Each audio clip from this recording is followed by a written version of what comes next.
శ్రీమాత్రే నమః. అందరికీ శుభోదయం అండి. అయితే ఈరోజు నేను చెప్పే ఒక ముఖ్యమైన విషయం ఏంటంటే, ఈ విషయాన్ని నేను ఒక 5 ఏళ్ల క్రితమే విన్నాను. మళ్ళీ ఈ విషయం కొంచెం నన్ను వినడం జరిగింది. అందుకని దాని గురించి చెప్పదలుచుకున్నాను మీకు. ఇప్పుడు కొత్తగా పెళ్ళైన వాళ్ళు, కొత్తగా అంటే ఈ మధ్య కాలంలో పెళ్ళిళ్ళు అయిన వాళ్ళు చాలామంది విడిపోతున్నారు. దుర్మార్గులైన స్త్రీ పురుషులు చంపేసుకుంటున్నారు. అదొక విషయం. అది కాకుండా మన జనరేషన్ ఆడవాళ్ళు, మగవాళ్ళు, లేదా ఇంకొంచెం మన జనరేషన్గా ఒక అడుగు ముందు వేసిన వాళ్ళు, ఆ ఏజ్లో కూడా ఇన్నాళ్ళు పడ్డాము, ఇంకెవరు పడతారు అని విడాకులు తీసుకుంటున్నారు. ఇది నాకు 5 ఏళ్ల క్రితం అక్కడ మా చుట్టాలు వాళ్ళ సమస్యల కోసం వెళ్తే కోర్టుకి, అక్కడ అన్నీ ఇవే కేసులుట, ఇదే ఏజ్ వాళ్ళుట. అప్పుడే చాలా ఆశ్చర్యం అనిపించింది. ఇంకా ఈ ఏజ్లో సాధారణంగా అన్నేళ్ళు గడిచి అడ్జస్ట్ అయిపోతారు, ఏదో ఒకట్లే అనుకుంటారు, లేదా బాగుంటుంది ఇంకా ఈ ఏజ్లో మనం విడిపోతే అని తప్ప.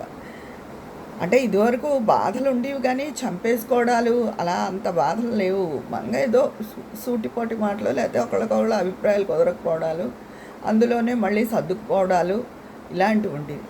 మళ్ళీ నిన్న కూడా ఎవరో చెప్తున్నారు, ఇంక ఇన్నాళ్ళు పడి ఎవరు పడతారంటే విడిపోయి ఏం సాధిస్తారండి, అది ఏమైనా గౌరవంగా ఉంటుందా? ఏమో వాళ్ళ విషయం అది అయి ఉండొచ్చు, వాళ్ళకి విసుగు రావచ్చు, వాళ్ళకి అంతకని వాళ్ళ వెర్షన్ వాళ్ళకి రైట్ అనిపించచ్చేమో, కానీ నాకు మాత్రం నచ్చలేదండి.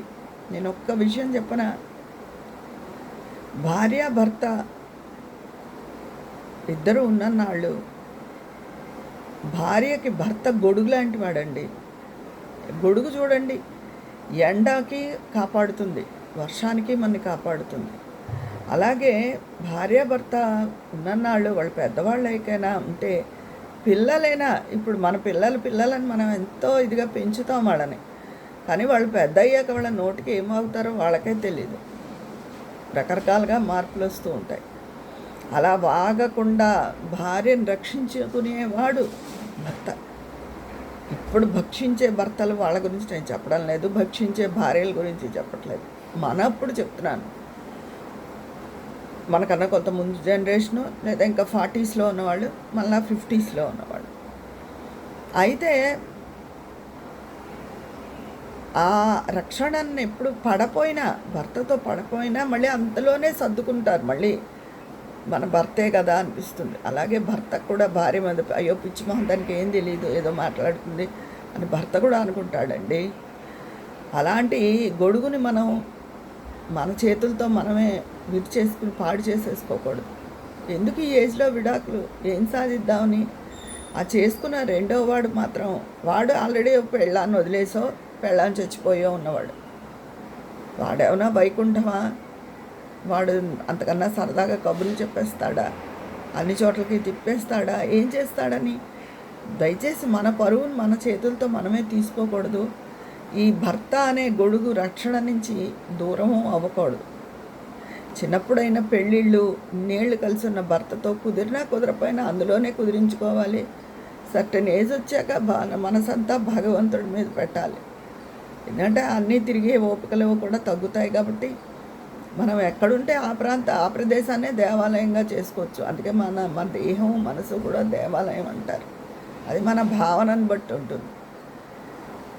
అతనితో పడపోతే కొంచెం మాటలు తగ్గించుకోవడం. ఎప్పుడైతే మాటలు తగ్గించామో ఎవరితోనూ పెద్ద గొడవలు రావు మనకి. మన మనసు సరదా అయిన సరదా అయిన మనస్తత్వం అయినా, ఎంత ఇంట్లో వాళ్ళతో అయినా ఒక మాటకి ఇంకో మాట వస్తుంది. అందుకని నేను నిన్న చెప్పినట్టు కొంచెం గంభీరంగా ఉండడం, మన పని మనం చూసుకోవడం తప్ప ఈ భర్త అనే గొడుగు నుంచి దూరం అవ్వకండి ఎవరు. అంటే మన వాళ్ళు అలా తీసుకుంటున్నారు, చేస్తారని కాదు. నాకు ఆశ్చర్యం వేసింది. మళ్ళీ అందరూ పెద్ద పెద్ద కుటుంబాల్లో వాళ్ళు మంచివాళ్ళే. అంటే మంచివాళ్ళు అంటే ఫ్యామిలీ బ్యాక్గ్రౌండ్ మంచిగా ఉన్నవాళ్ళే. ఎవరు నాళ్ళు పడ్డావు ఇంకా ఏంటి అని పిల్లలు తీసుకుంటుంటే, వారించవలసిన వయసులో పెద్దవాళ్లే విడాకులు తీసుకోవడం ఏంటో అని నాకు చాలా ఆశ్చర్యంగా అనిపించిందండి. అది రైట్ వే కాదు. నేను అసలు పూర్తిగా దానికి ఆమోదం కూడా కాదు. నాకైతే అసలు నచ్చలేదు. జీవిత ప్రయాణంలో ఎప్పుడు అదే భర్త మీద ఎంత కోపం ఉన్నా, చిన్నప్పుడు పిల్లల్ని ఎంత వెనకేసుకొచ్చినా, ఇదే పిల్లలు భర్తను ఏదైనా లోకుగా మాట్లాడినా ఏమైనా అన్నా భార్య ఊరుకోదు, పిల్లల్ని కేకలేస్తుంది తప్పని. అలాగే భార్యని ఏమైనా అన్నా భర్త ఊరుకోడు. భార్యని పిల్లలైనా సరే తను తప్ప ఎవరు అనకూడదు ఇది ఉంటుంది. పిల్లల నుంచి కాపాడుతాడు. భార్యాభర్తలు ఇరువురు ఒకళ్ళకొకళ్ళు ఒక రక్షణ లాంటి వాళ్ళు, ఒకళ్ళనొకళ్ళు కాపాడుతారు వాళ్ళు. అలాగా భర్త భార్యకాన్ని కాపాడుతుంది, భార్య భర్తను కాపాడుతుంది. భార్యకైతే భర్త గొడుగే, నేను చెప్పినట్టు ఎండ నుంచి వాన నుంచి రక్షణనిచ్చి వాడు భర్తే. భర్త ఒక మాట అన్నా పడ్డంలో నామోషి అనేది మనం ఊరుకోం, వెంటనే జవాబు చెప్పేస్తాం.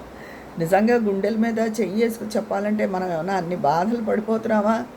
బాధలు పడే మాట అయితే మొదటే తెలిసిపోతుంది ఆ సంసారం గురించి. ఇన్నేళ్ళు గడిచిన తర్వాత చాలా హాస్యాస్పదంగా ఉంది కదండి, ఇన్నేళ్ళు గడిచాక విడాకులు తీసుకోవడమా అన్నది. అందుకని మన వాళ్ళు ఎవరు అలాంటి వాటికి వెళ్తారని కాదు, అసలు ఎవరిదైనా విన్నా ఎవరికైనా సలహా మీరు ఇవ్వాల్సి వచ్చినా వాటిని ఎంకరేజ్ చేయొద్దు. ఎందుకంటే పిల్లలే అయ్యో విడాకులు తీసుకుంటున్నారు, పెళ్ళి ఇంత ఖరీదులు పెట్టి వీళ్ళ పెళ్ళిళ్ళు చేసి జీవితాన్ని సెట్ చేసినంతసేపు కూడా పట్టట్లేదు. ఎందుకంటే ఎవరికి వాళ్ళకి ఈగో ప్రాబ్లమ్స్ ఎక్కువైపోయి అడ్జస్ట్ అవ్వడం అన్నది నామోషి అనుకుంటున్నారు. అడ్జస్ట్ అవ్వడం అన్నది నామోషి కానే కాదు, మీరు మెట్టు తగ్గినట్టే కాదు. అదేదో సినిమాలో పవన్ కళ్యాణ్ గారి సినిమాలో ఎక్కడ నెగ్గడమో కాదు ఎక్కడ తగ్గడమో తెలియడం గొప్ప అని, అన్ని వేళలా ఏదో నోరు వేసుకుని పడిపోయి మందే రైటు, నేను సర్దుకోను. కొంతమంది ఉంటారు, నేను అసలు సర్దుకోను, నేను మాట పడను అంటారు. అదేం కరెక్ట్ పద్ధతి కాదండి. అడ్జస్టబుల్ మెంటాలిటీయే ఎప్పుడు మనకి సుఖాన్ని ఇస్తుంది. అదేదో అవతల వాళ్ళకి ఇది అనుకుంటాం మనం, కాదు. అడ్జస్టబుల్ మెంటాలిటీ ఎప్పుడూ మనమే సుఖంగా ఉంటాం దానివల్ల. అందుకని ఈ నడి వయసు దాటిన వాళ్ళ విడాకులు మీకు కూడా ఏమైనా తెలిస్తే వాటిని తీవ్రంగా ఖండించండి. అనవసరం. నేను చెప్పాగా, భర్త అనేవాడు ఒక గొడుగు. ఇదివరకు ఒకసారి చెప్పా, భార్యాభర్తలే బెస్ట్ ఫ్రెండ్. మనకు బెస్ట్ ఫ్రెండ్ ఎవడంటే భర్తే. ఎందుకంటే ఒక మాట స్వతంత్రంగా దెబ్బలాడతాం మొగుడితో, ఏదైనా అంటాము, మొగుడే ఊరుకుంటాడు, మళ్ళీ మనమే సరదాగా మాట్లాడుకుంటాము. అందుకని పిల్లల్ని ఎంత ప్రేమగా పెంచినా ఏం చేసినా ఏమైనా కూడా భార్యకు భర్త, భర్తకు భార్య.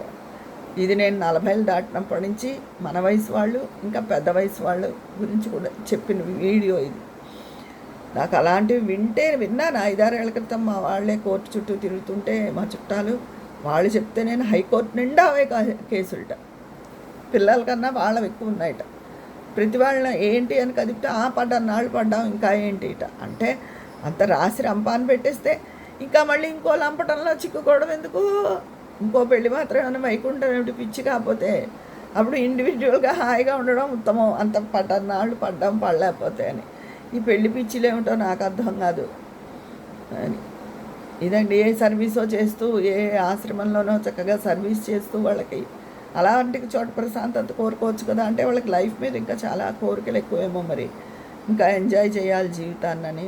నాకు అర్థం అవ్వలేదు. ఇన్నాళ్ళు పోని పడ్డాం బాబాయ్ అన్నవాళ్ళు మళ్ళీ వెళ్ళి ఇంకో దాంట్లో దిగుతున్నారు ఎందుకు అని నాకు ఆశ్చర్యం వేస్తుంది. నేను మా వారు కూడా అదే అనుకున్నాము. ఎవరికైనా మాట తేడాలు వస్తాయి. 3 పెళ్ళాలకి మాట రాకపోతే ఎలాగా తేడా. వేరింటిలో వచ్చి వచ్చిన వాళ్ళకి ఏం పడిపోదు, కానీ వాళ్ళకే మళ్ళీ పడుతుంది. చెప్పాగా, భార్యని ఏమైనా అంటే భర్త ఊరుకోడు. ఎవరైనా పిల్లలైనా సరే అలాగే, భర్తని ఎవరైనా అన్నా పిల్లలైనా సరే భార్య ఊరుకోదు. అందుకని వాళ్ళిద్దరూ ఒకళ్ళకొకళ్ళు, ముఖ్యంగా స్త్రీలకి భర్త అనేవాడు గొడుగు లాంటి వాడు. ఇది నేను ఈరోజు చెప్పదలుచుకున్న విషయం అండి. మీ వరకు ఎవరైనా అలా ఒక వయసు వచ్చాక పెద్దవాళ్ళు అయ్యే కూడా విడాకులు తీసుకున్నామంటే మీకు ఎవ్వరికి సలహా చెప్పొద్దు, తీసుకోండి అని చెప్పొద్దు. అలాంటి వరుసలు హర్షించద్దు. ఓకేనా? ఈరోజు నాకు చెప్పాలనిపించిన విషయం ఇదండి. మీ అభిప్రాయాలు కామెంట్ బాక్స్లో తెలియజేసేయండి. మరి అక్కడ మాట్లాడుకుందామా? ఉంటాను. మీ స్నేహితురాలు విజయ పన్నాల.